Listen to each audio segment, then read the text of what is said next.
Salve, salve, povo sabido. E aí, negada? Tudo beleza? Rapaz, é o seguinte, né? Hoje nós vamos falar desse negócio aí de ter ideia, né? De como é que funciona isso, na perspectiva de Deleuze e Guattari, né?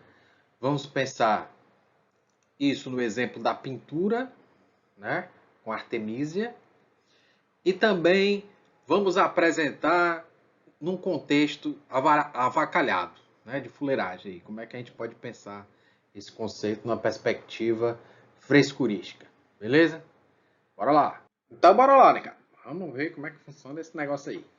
Primeiro aspecto é o seguinte, ó, o que eu vou apresentar aqui para vocês é um recurso didático, né, de apresentação desse processo.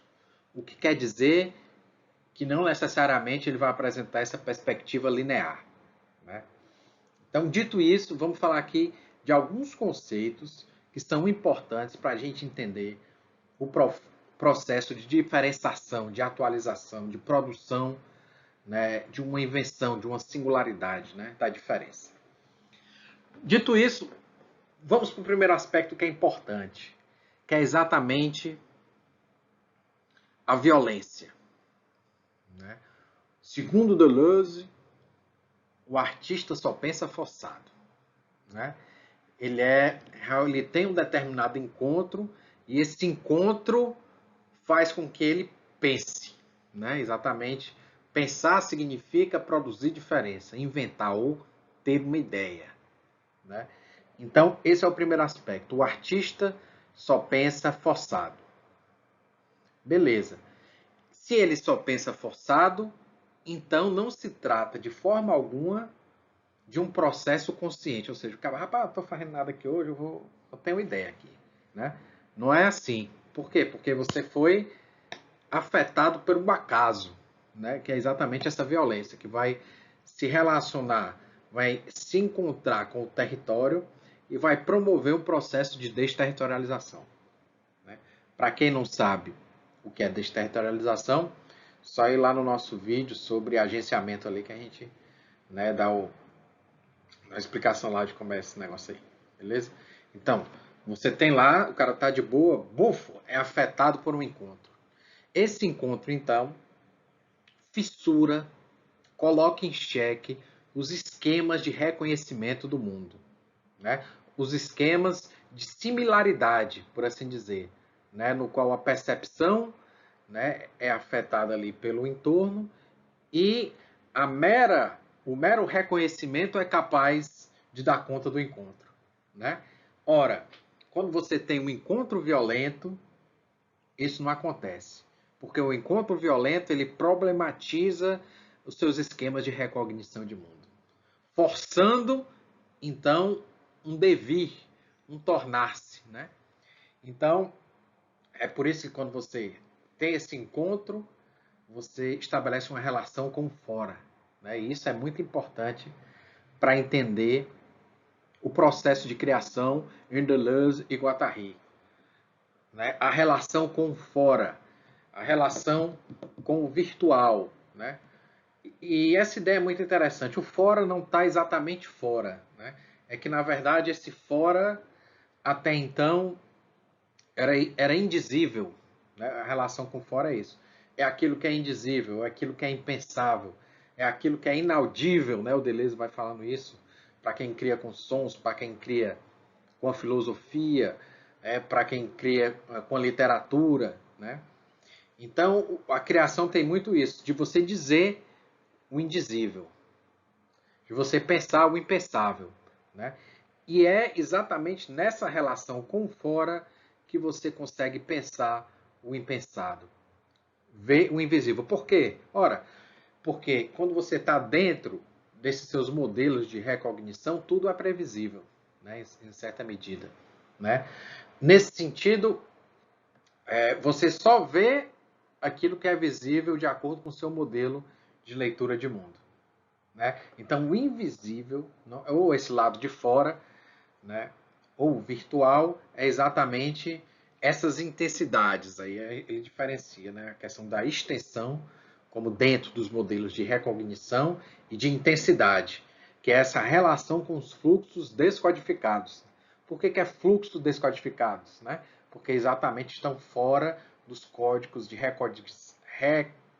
reconhecimento do mundo. Né? Então, bufo, por isso que ele é intenso. Né?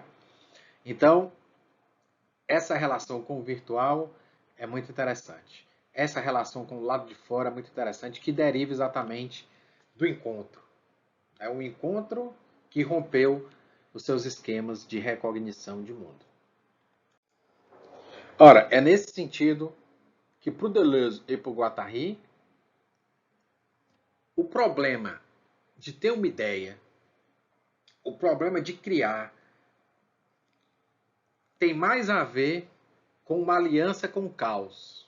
Né? Tem uma frase que é muito bonita, de que o artista, o inventor, torna o caos sensível. Olha aí como isso é bonito. Por quê? O que é o caos? O caos não é a ausência de uma determinação.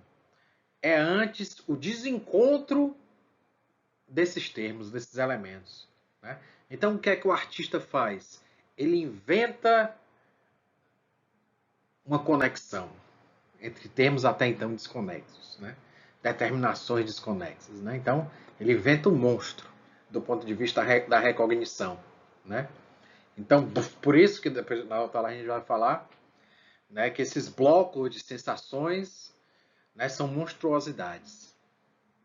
Né? Então, nessa relação com o caos, né, ele vai inventar uma expressão para aquilo. Né? E aí que entra exatamente o papel dos intercessores. Quem são esses intercessores? Ora, os intercessores são exatamente com quem se cria. Né? É os devires que você estabelece no seu processo de criação, aquilo que você se torna. Você não foi problematizado, você não foi violado, você não se tornou um outro, né? Você não entrou nessa relação com fora, né? Então você vai trazer, né, esses intercessores são exatamente os seus aliados, né? Que na filosofia ele chama dos personagens conceituais, né? De quem que o filósofo se apropria. E na arte são as figuras estéticas. Né? Pois beleza. É interessante uma imagem que o Deleuze fala que o filósofo, nesse sentido, anda com um saco. Né? Que ele vai selecionando, né? Colocando ali o que é que interessa para ele para criar. Né? Então é muito importante a gente ter isso em mente. Né? Com o que criar. Né? Porque a criação tem muito a ver com esse movimento de captura e torção. Né? Captura e torção para se criar uma determinada monstruosidade. Por que se diz uma monstruosidade? É uma monstruosidade em relação aos modelos dominantes. Né? Então é para criar uma singularidade, algo menor. Né? Exatamente nesse sentido que não se reduz aos modelos dominantes de recognição. Né? Então, beleza. Você tem ali, o cabo foi afetado, o cara se relacionou com o virtual, com fora, né, com essas intensidades, né, ele vai buscando os encontros, ele vai se tornando uma outra coisa. Né, e aí é importante destacar esse conceito do espaço ideal do Deleuze, né, que muita gente acaba não dando atenção para o bichinho.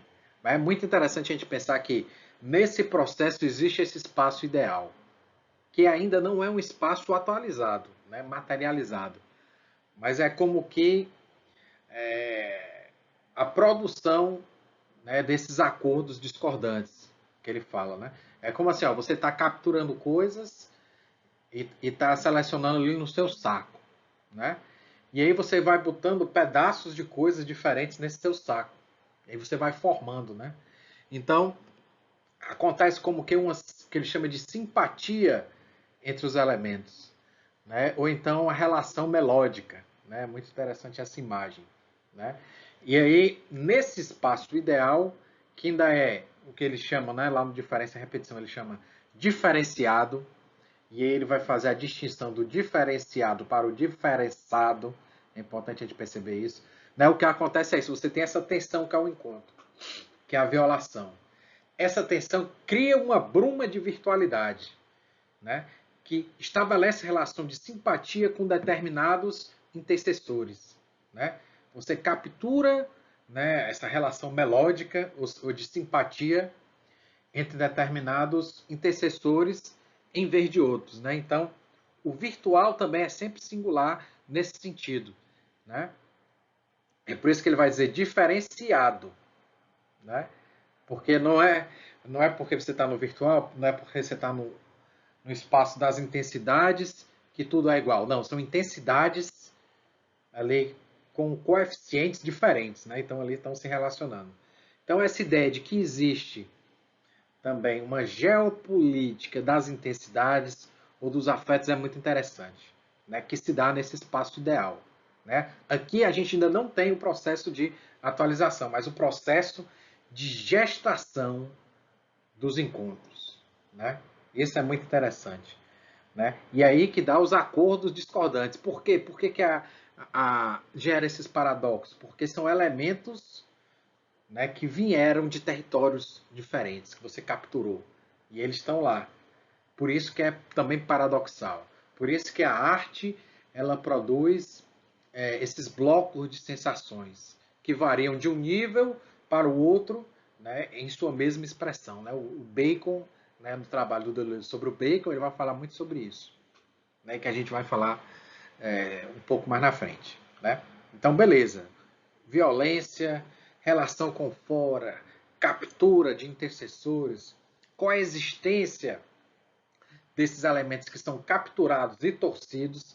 É interessante dizer que não se interessa, não é importante aí buscar uma semelhança, mas sim um simulacro daquilo que é torcido. Né? Então, para exatamente elas formarem essa simpatia, né? Essa relação melódica. São elementos capturados e torcidos.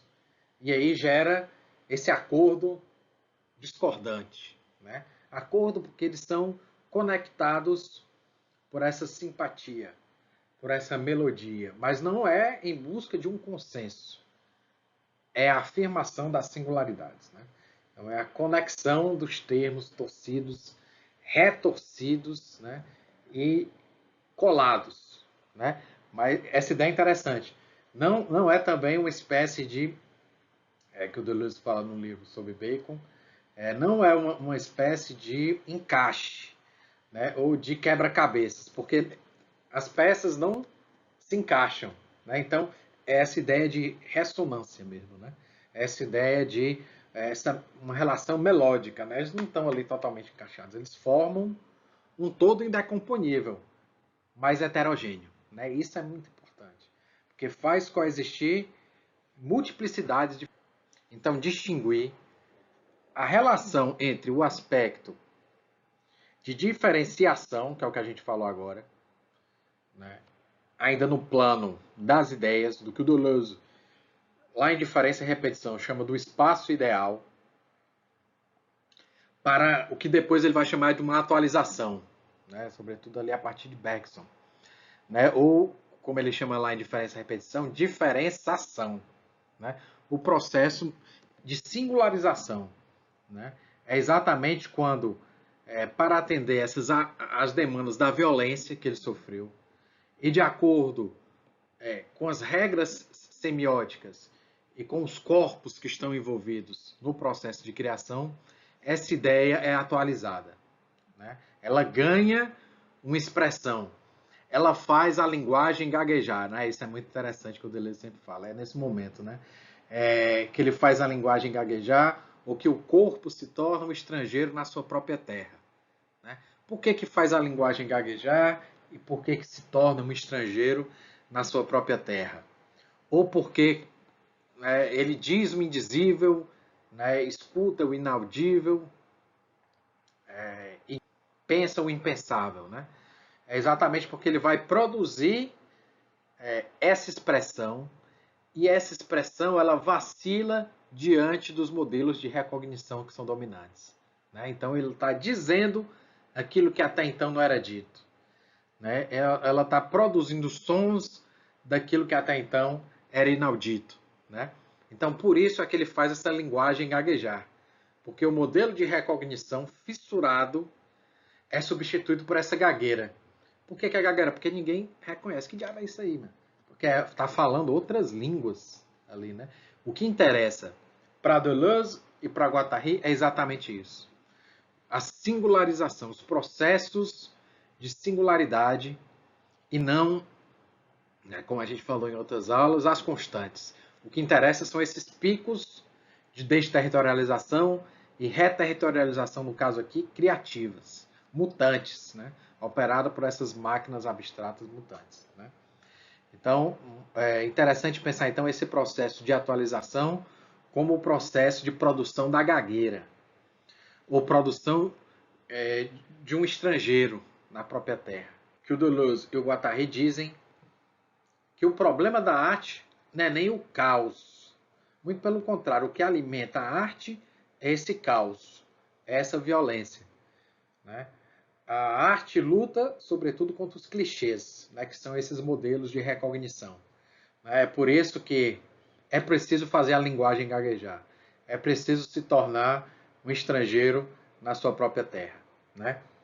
Ser afetado, né? Ser problematizado, desterritorializado. Né? Então, é isso que significa, né, essa luta, que é antes contra um clichê do que contra um caos. O caos deve ser tornado sensível, dá uma expressão ao caos. Né? Então, ele fala, quando o pintor, né, no livro dele sobre o Bacon, olha a tela branca, na verdade ela é cheia de clichês. Né? Então você tem que fugir desses clichês. Né? Da mesma forma, o literato, que quando vê uma página em branco, vê memórias. Não interessa, segundo Deleuze, para um grande literato, meramente falar memórias. Ele tem que falar de encontros, né? De intensidades, né? De simulacros. Né? Então, essa ideia é muito interessante. E aí isso nos leva a esse outro ponto. Inventar um povo que ainda não existe. Então, quando o artista inventa um povo, significa dizer que ele está afirmando a singularidade de uma minoria, que até então era invisível. Né? E aí que tem tudo a ver. Ver o invisível, né? Escutar o inaudível. Então você dá uma expressão, inventa, melhor dizendo, uma expressão, porque não se trata aí de similaridade ou de representação, mas sim da invenção de uma expressão, de uma singularidade para um povo que não existia. Aí tem uma relação direta com política, né? Nesse sentido é que é interessante. A arte, ela resiste, né? Ela resiste não só do ponto de vista estético, mas também ético e político, né? No sentido que vai dar expressão, ou vai inventar expressões estéticas, né? Produzindo, então, um novo tipo de encontro ético para potencializar uma determinada minoria, político. Né? Então, essa relação entre ética e estética e política também é interessante ser percebida. Né? Inventar um povo significa isso. Dar expressão àqueles que até então eram invisíveis, aqueles que não tinham voz, por assim dizer. Né? Então, esse é um outro aspecto que é interessante perceber no processo de invenção.